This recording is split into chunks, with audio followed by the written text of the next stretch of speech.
Kukunin muna ulit natin yung finish floor line niya, tapos i-divide natin kung ilang steps.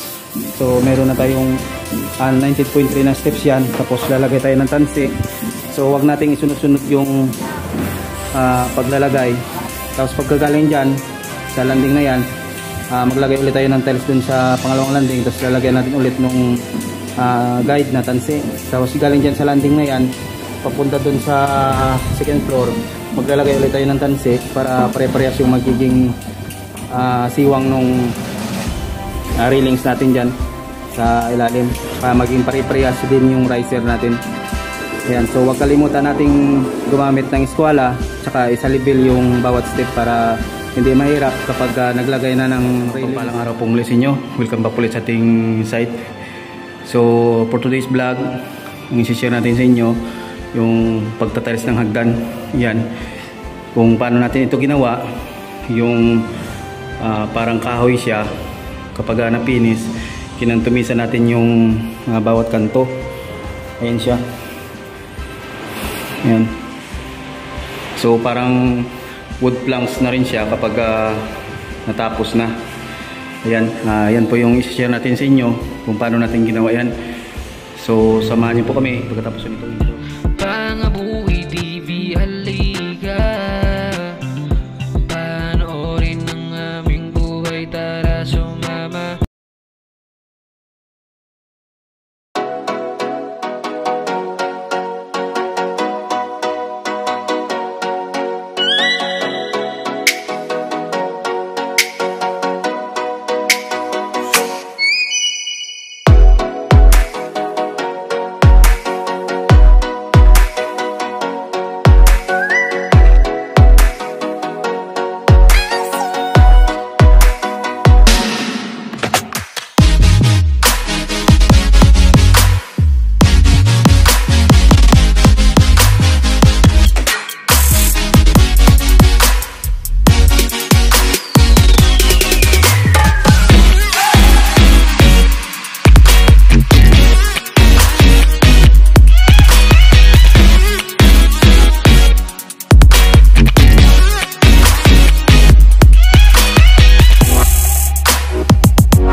paradigma dun sa mga nag-uumpisa at gustong matuto sa larangan ng construction, lalong-lalo dito sa pagtatiles ng hagdan. So ito yung parating tandaan ninyo. So kapag ito kasing hagdan na to, bago ni-layout, so kinuha na ng naggawa nitong hagdan yung finish floor line niya, floor to floor. So dito, kahit na nagawa na yan, na sinukat na ng maayos nung gumawa, so tayo bilang tile setter, dapat lagi natin tandaan na i-check ulit yung finish floor line niya. So ito, yung finish floor line nito, galing dito sa third floor, kasi dito tayo nag-umpisa, galing dito sa finish floor line nito, papunta dun sa second floor. So meron tayong 308.5 cm yung finish floor line niya. So ibig sabihin nun, yung finish nitong tiles nung roof deck, tsaka yung finish nung second floor tiles doon, itong 308.5 na finish floor line natin, i-divide natin to sa 16 steps, kasi 16 steps tong hagdan natin. So mayroon tayong 19.3 na riser, 19.3 yung magiging riser natin.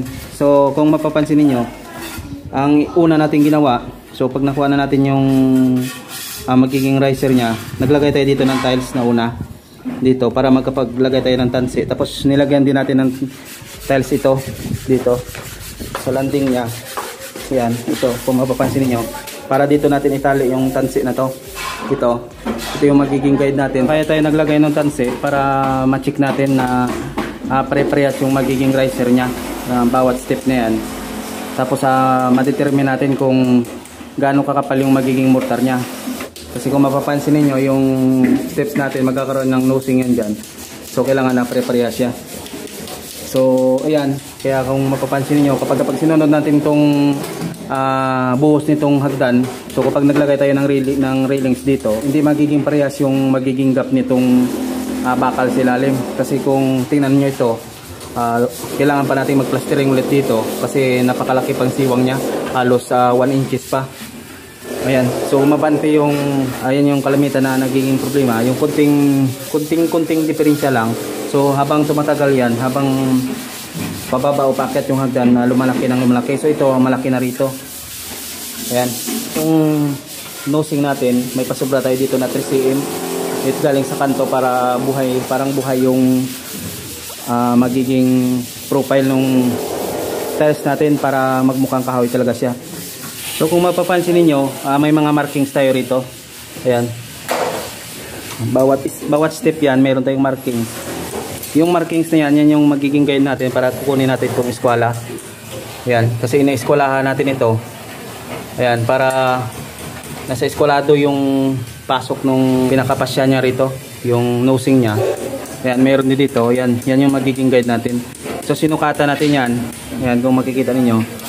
So pare-parehas yung sukat niyan. Ayan. So lahat yan meron na rin. Yan. Kasi ang purpose niyan, sabi ko nga, yan, yun yan sa eskwela natin. Para nasa eskwela yung steps natin. Tapos dito may mga marker din tayo. Ayan. Para dito yan sa gilid na to. Yan yung mga pasubra natin. Yan yung mga marker na to. Yan. Yan. Natanggal na yung iba. So ganyan lang yan. Kapag lagay ng finish nito, nilagay ulit natin ng tansi dyan sa landing. Tapos galing dyan sa landing, meron din tayo rito na tansi. Kailangan na parati ninyong unahin yung pagtatiles dito sa landing. Tapos yung unang step din dito, yung magiging first step, saka yung magiging landing doon, nilalagyan natin ng tansi. Ito meron din. Yan. Para tumama to. Yan. Yung mga kanto nya. Yan. Ayan. Ayan. Para yung magiging guide natin. Para ayun nga, kapag naglagay kasi ng bakal dito, ng railings nya, para yung siwang dito sa ilalim magiging parehas. So kailangan din ng level bar. Ayan. Para pantay siya yung bawat steps natin. So papakita na lang natin sa inyo yung pagtatiles nito, paglalagay natin ng nosing. Iwalay na lang natin dyan kasi yan din yung magiging proseso yan, at least dito makita nyo kung paano ginawa, tsaka para hindi na rin masyadong maging mahaba yung video natin. Yan.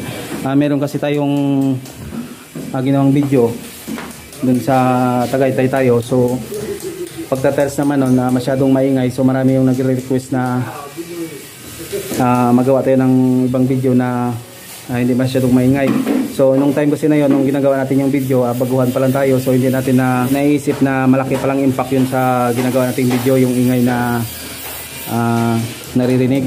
So hindi masyadong naiintindihan yung mga sinasabi natin. So ngayon at least kahit papano nakagawa tayo ng hindi masyadong maingay. So yan lang po yung magiging proseso niyan. So ulitin natin, kukunin muna ulit natin yung finished floor line nya, tapos i-divide natin kung ilang steps. So meron na tayong 19.3 na steps yan, tapos lalagay tayo ng tansi. So wag nating isunod-sunod yung paglalagay. Pwede yon kapag naglagay na tayo dito ng tile sa last step, tsaka dun sa landing, tsaka pwede natin isunod-sunod na lagayan. Tapos pagkagaling dyan sa landing na yan, maglagay ulit tayo ng tiles dun sa pangalawang landing, tapos lalagyan natin ulit nung guide na tansi. Tapos galing dyan sa landing na yan papunta dun sa second floor, maglalagay ulit tayo ng tansi para pare-parehas yung magiging siwang nung railings natin dyan sa ilalim, para maging pare-parehas din yung riser natin.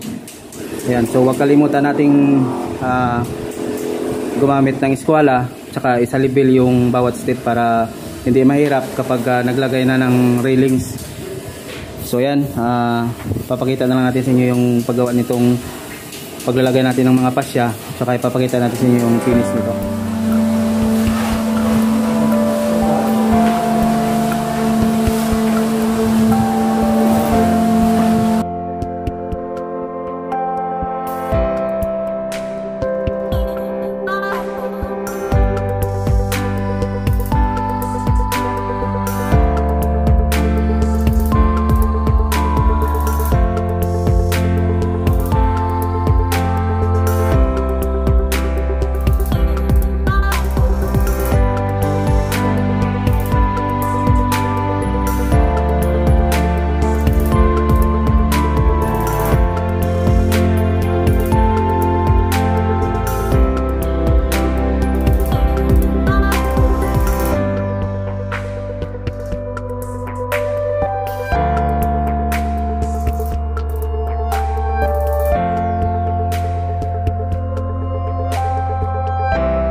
Mapapansin ninyo, may nosing siya.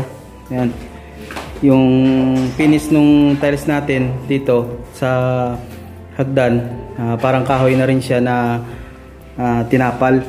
Ayan. May nosing siya. Ayan, pinakapasya niya paikot. So makikita nyo yung finish nito. Papakita natin sa site update. Kasi mas lulutang yung design nito kapag na-finish na lahat. Yung siding niya tsaka yung riser niya. Ayan. So ang medyo mahirap lang dito mga kadigma, yung pagkakantomisa niya, yung pag 45 natin ng mga kanto, kasi medyo masilan siya. So igawang iniiwasan natin na magkaroon ng basag-basag. So kung mapapansin niyo, nilagyan natin tong kanto na to nung no more nails na seal na pandikit, para sa huli pag tumagal hindi siya basta-basta bumitaw. Kasi sa ibang project natin na ginawa na ganito, yung siding niya, yun yung madalas na bumibitaw, kaya nilagyan natin ng alalay na no more nails itong kantumisa niya. Ayan, tapos kung mapapansin din yung mga digma, itong hagda natin, may abang na tayo nung para sa gabay, yung poste niya. Ayan, nakapasok siya. Ayan, nakapasok siya sa loob ng tiles para matibay na rin, hindi siya basta-basta matanggal, kasi nakascrew siya dun sa simento. Ayan, dito na lang tayo sa second floor, papunta naman tayo sa ground floor. Ayan, natapos na rin natin dyan. Dito na lang yung area na to.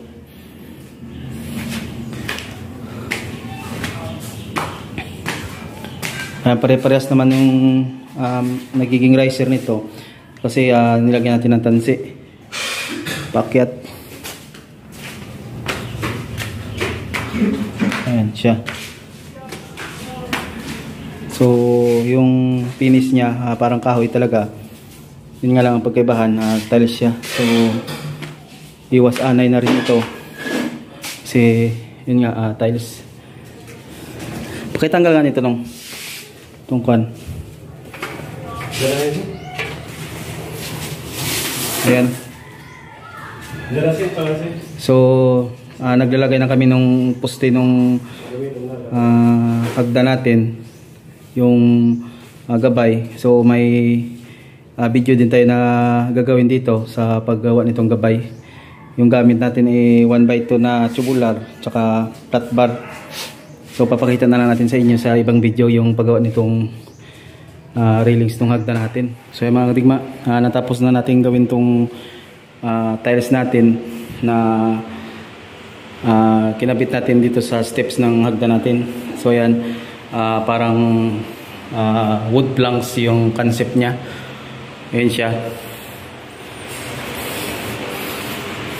Ayan, para less sa maintenance saka less din sa parating pagre-retouch nung yun nga, less maintenance saka less dun sa pagre-retouch ng mga steps kapag tumagal kasi mabilis magasgas yung barnes kapag kahoy yung ginamit.